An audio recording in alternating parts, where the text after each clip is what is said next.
Do you really control your life? Or are you just following rules you never questioned? It's an uncomfortable thought, but what if the kindness and fairness you believe in aren't enough to get you where you want to be? Niccolò Machiavelli, the man whose name has become shorthand for cunning and strategy, would tell you that the world doesn't reward good intentions. It rewards power, perception, and the ability to navigate reality as it is, not as we wish it were. His core idea is simple but jarring. It is better to be feared than loved if you cannot be both. This isn't about being cruel. It's about understanding how people actually behave, not how we hope they might. You probably recognize that stubborn feeling of being right, that certainty that if you just do the good thing, the world will reward you. Many of us cling to familiar ideas because they make us feel safe, moral, in control. Remember when you realized a childhood belief wasn't quite true. Maybe you thought being polite and quiet would always get you praise, only to later notice the loudest, boldest people got the attention and the opportunities. That's the tension Machiavelli points to. Our instinct tells us to be kind and hope for the best. But deeper awareness shows us that success often goes to those who understand the game and play it well. Think about the last time you were surprised by someone's actions. Maybe a coworker took credit for your idea, or a friend suddenly turned cold when it suited them. It stings because we assume people will act the way we would, fairly, kindly. But Machiavelli would say that's the mistake. People act in their own interest, and if you don't account for that, you'll keep being caught off guard. This isn't cynicism, it's clarity. You don't have to become ruthless, but you do have to stop assuming everyone else is playing by your rules. Here's where it gets personal. We all fool ourselves sometimes. We tell ourselves that if we work hard, we'll be recognized. That if we're generous, others will reciprocate. But Machiavelli forces us to ask, is that actually happening?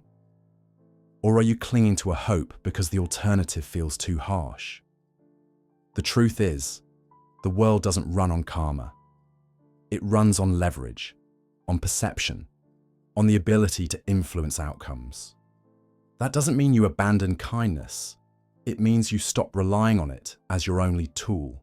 Take a moment and think about a time you felt stuck. Maybe you were passed over for something you deserved, or you watched someone less capable get ahead. Machiavelli's answer wouldn't be to complain about unfairness. It would be to ask, what could you have done differently? Did you make yourself indispensable, or were you just hoping someone would notice your effort? Did you position yourself as someone who couldn't be ignored, or did you assume your work would speak for itself? These are uncomfortable questions, but they're the ones that lead to real change.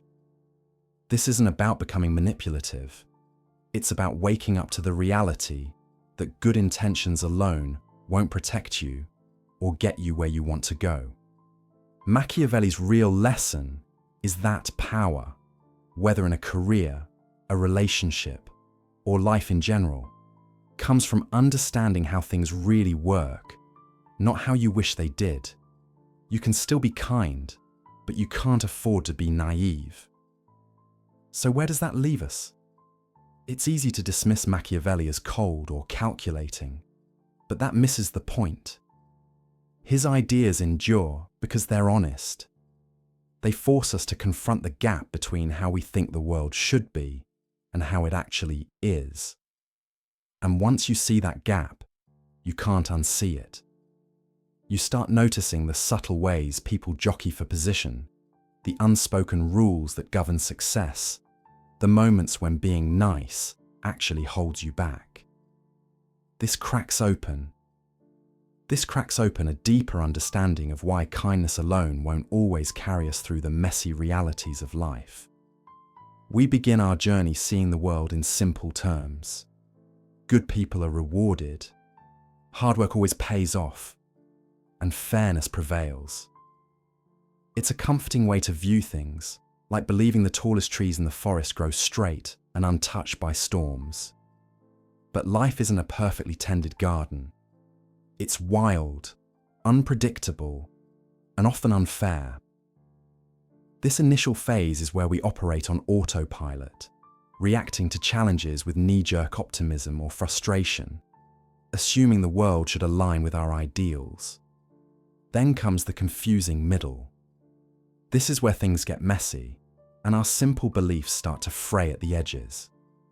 You might be someone who resists change at first, clinging to the idea that if you just keep being kind or working hard, everything will fall into place.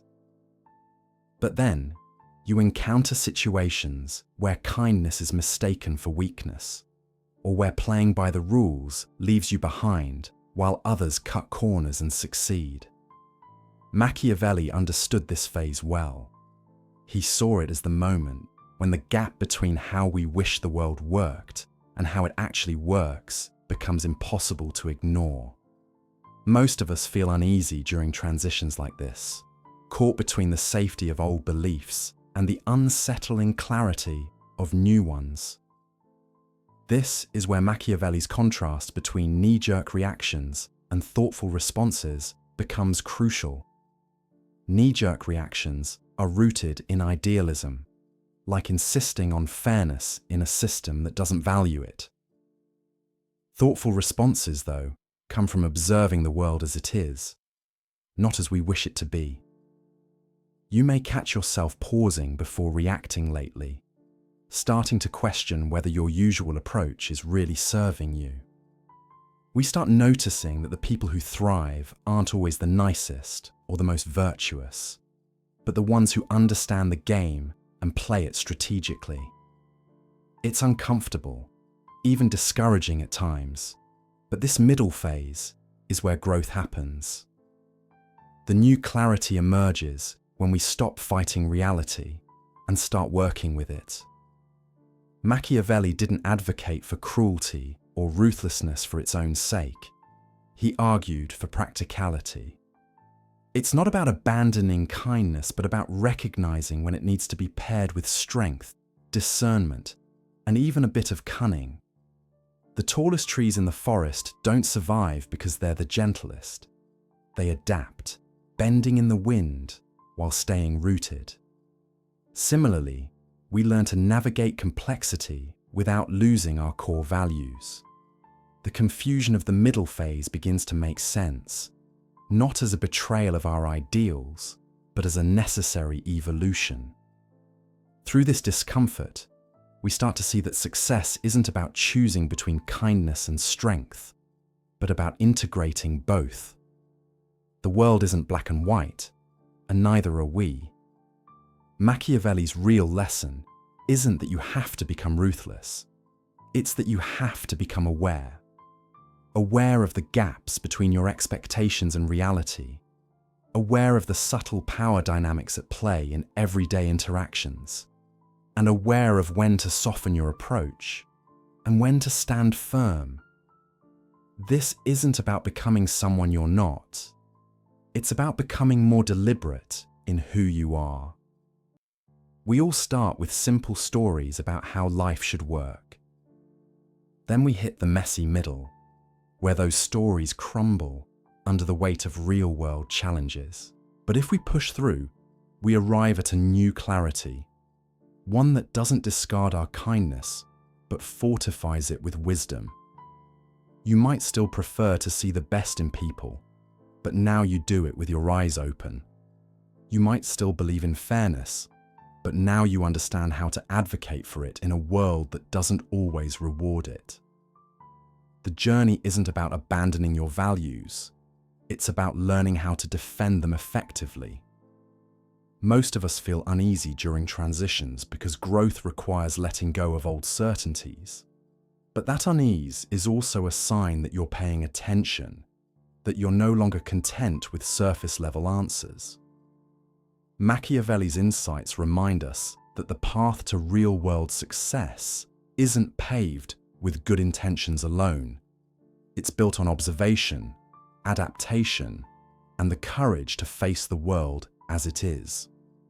The middle phase is tough because it demands that we question everything, but it's also where we shed naivety without becoming cynical.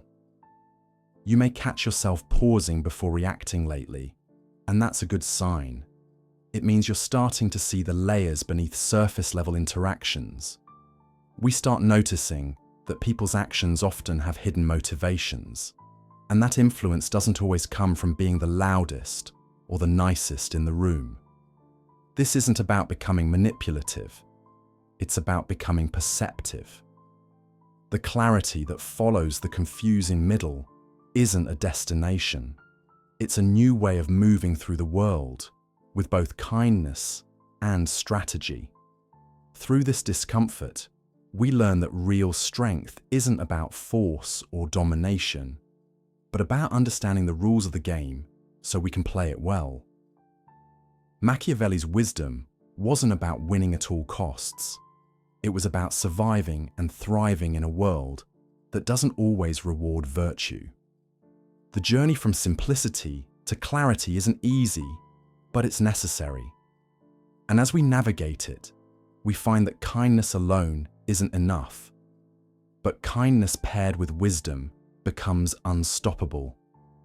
Through this discomfort, we begin to see the cracks in what we once thought was solid ground.